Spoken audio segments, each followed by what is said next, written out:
दोस्तों, इस समय भारत में पर्वों का पर्व महापर्व महाकुंभ का मेला चल रहा है, जो कि उत्तर प्रदेश के प्रयागराज में 12 वर्षों के बाद लगता है। इस महाकुंभ में देश विदेश से श्रद्धालु आते हैं और ऐसा माना जाता है कि उनका जो दुख होता है वहाँ पर गंगा जी में स्नान करने के बाद दूर चला जाता है, भाग जाता है। तमाम जो बाधाएं होती हैं वह चली जाती हैं। ऐसी आस्था लोगों में बनी हुई कि वहाँ पर जो संगम नगरी है, माता जी जो आई हैं गंगा, वहाँ पर उनका मिलाप होता है। और इस महाकुंभ में जितने भी श्रद्धालु होते हैं सब आते हैं, नहाते हैं।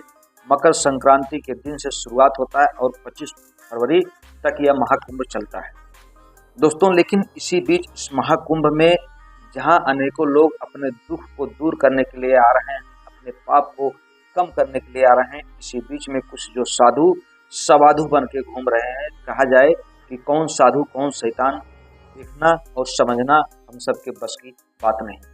जहां एक नहीं सैकड़ों सीसीटीवी कैमरे लगे हुए हैं, इसी सीसीटीवी कैमरों की नज़र से बचाते हुए कुछ ऐसे साधु जो कि बच्चियों के साथ, महिलाओं के साथ अन्याय कर रहे हैं, अपराध कर रहे हैं, उनका शारीरिक मानसिक तरीके से शोषण कर रहे हैं। दोस्तों, ऐसा ही एक वाकया आता है जब एक 11 साल की मासूम बच्ची को एक बाबा अपने जाल में फंसाता तब है जब वह बच्ची अपने घर वालों के साथ महाकुंभ के मेले में घूमने के लिए आई थी, लेकिन अपने घर वालों के साथ से थोड़ा सा बिछड़ जाती है और वह बाबा के यहाँ जागती है। तभी वह बाबा उसका फायदा उठाता है और बच्ची को अपने चंगुल में ले लेता है। दोस्तों, जब वह बाबा अपने चंगुल में लेकर के उस बच्ची को कुछ पदार्थ ऐसा खिला देता है कि जिससे बच्ची बदहोश हो जाती है। जितनी बार बाबा जो भी कहता वह बाबा की ही बात दोहराती, ना कि अपने तरफ से कोई बात कहती। लेकिन कहा जाता है कि मारने वाले से बचाने वाला बड़ा होता है। इसी बीच में एक भला इंसान, पत्रकार, जो कि भगवान के रूप में कहा जाए या वरदान के रूप में कहा जाए, प्रकट होता है और उसका नाम होता है निगम जी। दोस्तों, निगम जी जैसे ही ट्रेन से उतरते हैं, जाते हैं महाकुंभ के मेले में घूमते हैं, तभी उनको भूख सताने लगती है। घर से जो भी वो रोटी लेकर जाते हैं, बैठ करके एक जगह खाते हैं। तभी उनकी नज़र एक ऐसे बाबा पर पड़ती है जो कि एक 11 साल की बच्ची को लेकर के जा रहा था। तो उनको कुछ संदिग्ध दिखाई दिया, कुछ मामला संदिग्ध ऐसा उनको प्रतीत होता है कि यहाँ पर कुछ मामला संदिग्ध है। जब वह उस बाबा को रोकने की कोशिश करते हैं, समझने की कुछ कोशिश करते हैं, तब वह बाबा उन पर मारने के लिए तैयार हो जाता है, मारपीट करने के लिए तैयार हो जाता है। दोस्तों, तभी वह जो पत्रकार होते हैं निगम जी, वह अपने साथी मित्र अनमोल जी की मदद से उस बाबा को, जो ढोंगी बाबा होता है, उसको पकड़ने में वहाँ की जो प्रशासन की टीम होती है पूरी सहायता करती है। तो आइए जानते हैं कहानी विस्तार से। नमस्कार, प्रणाम। मैं मोनू भारद्वाज हृदय तल की गहराइयों से आपका हार्दिक स्वागत करता हूं। दोस्तों, अगर आप हमारे चैनल पर नए विजिट कर रहे हैं तो चैनल को सब्सक्राइब जरूर करें और कमेंट बॉक्स में अपनी राय अवश्य भेजें। दोस्तों, बात कर रहा हूं 16 जनवरी 2025 की सुबह लगभग 8:30 से 9 बजे का वाकया रहा होगा। ट्रेन से उतरने के बाद एक मशहूर पत्रकार, जिनका नाम होता है निगम जी, महाकुंभ के मेले में जाते हैं। जब वहाँ पर जाते हैं तो घूमते घूमते उनको कुछ भूख सताने लगती है। तो घर से जो रोटी लेकर जाते हैं तो सोचते हैं कहीं बैठ के हम लोग खाना खा लें। कंस्ट्रक्शन का काम चल रहा था, वहाँ पर टीन से घिराव किया गया था। वहीं एकांत में बैठकर रोटी खाने लगते हैं। तभी उनकी नज़र एक बाबा पर पड़ती है, बाबा नहीं बल्कि ढोगी बाबा पर पड़ती है। तो वह एक 11 साल की मासूम बच्ची को लेकर के जाता है। जब उस बच्ची से देखते हैं वह कि उस बच्चे के साथ उसका कुछ विचार मिलान नहीं कर पा रहा है, तब उस बच्ची के पास जाते हैं और उस बच्ची से पूछते हैं, बाबा से पूछते हैं कि बेटा तुम कहाँ की रहने वाली हो। उस बच्ची के बोलने से पहले ही वह बाबा बोलने लगता है और अनाप शनाप बकने लगता है।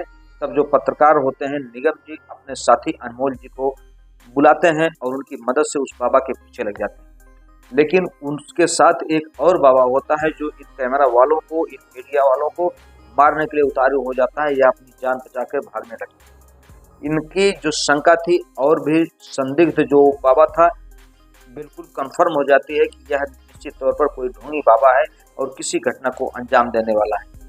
तुरंत जो निगम जी होते हैं, पुलिस चौकी के पास जाते हैं, सेक्टर क्यू के मेन गेट पर दरोगा जी को इन्फॉर्म करते हैं कि सर ऐसी ऐसी घटना है, ऐसी ऐसी बात है, और अगर देर होगी तो वह व्यभिचारी इस बच्ची को लेकर के निकल जाएगा।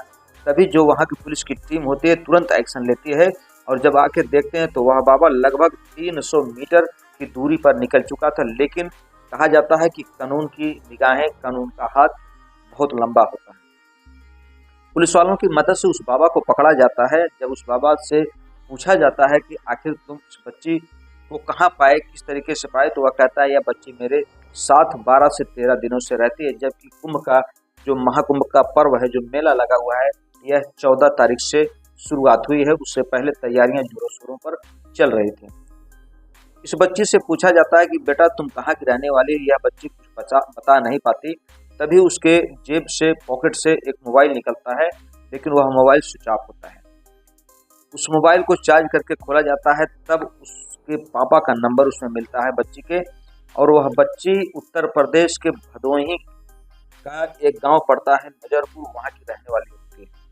तुरंत उसके पापा को सूचना दी जाती है, और वहां के जो प्रधान होते हैं कल्लू यादव को सूचना दी जाती है। तो वहां के प्रधान जी और उसके पापा आते हैं, तुरंत उस बच्ची को रिहा कराते हैं और कलेजे से लगाते हैं।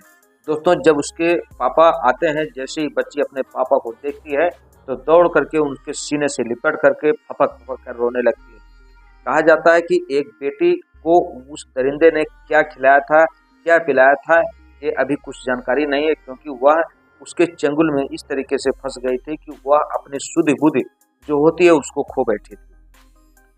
लेकिन जहाँ पर लोग अपने सनातन को बचाने के लिए, एक हिंदू धर्म को बचाने के लिए, एक हिंदू का चोला पहन करके वहाँ पर पर्व मना रहे हैं, वहीं पर कुछ दरिंदे, कुछ पापी, व्यभिचारी, ढोंगी सनातन धर्म को अपवित्र कर रहे हैं, नाश कर रहे हैं।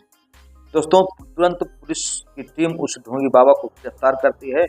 जब वह बाबा देखता है कि अब मैं गिरफ्तार हो जाऊंगा, तो वह बताता है कि मैं जूना अखाड़े से रहने वाला हूँ। जूना अखाड़े के महंत जी से जब संपर्क किया जाता है तो तुरंत वहां से कहा जाता है कि यह हमारे अखाड़े का बाबा नहीं है, यह कोई दरिंदा है, कोई झूठा है। तुरंत पुलिस उस दरिंदे को गिरफ्तार करके लेके जाती है, पूछताछ करती है। लेकिन मेरी प्रशासन से, योगी महाराज जी से, देश के यशस्वी प्रधानमंत्री नरेंद्र मोदी जी से यह अपील है कि ऐसे दरिंदों को कड़ी से कड़ी सजा दी जाए, क्योंकि जो सनातन का चोला पहन करके सनातन को बर्बाद कर रहे हैं, सनातन को बदनाम कर रहे हैं, ऐसे पापियों को क्या सजा मिलनी चाहिए। दोस्तों, आप भी कमेंट बॉक्स में जरूर लिखें। हालांकि यह बच्ची अब सही सलामत अपने घर पर पहुंच चुकी है, लेकिन इसका कोई चेकअप, कोई मेडिकल रिपोर्ट अभी तक सामने नहीं आई है कि इस बाबा ने इस बच्ची के साथ क्या खिलाया, क्या किया। यह अभी भी संदिग्ध में और गर्भ में छुपा हुआ है।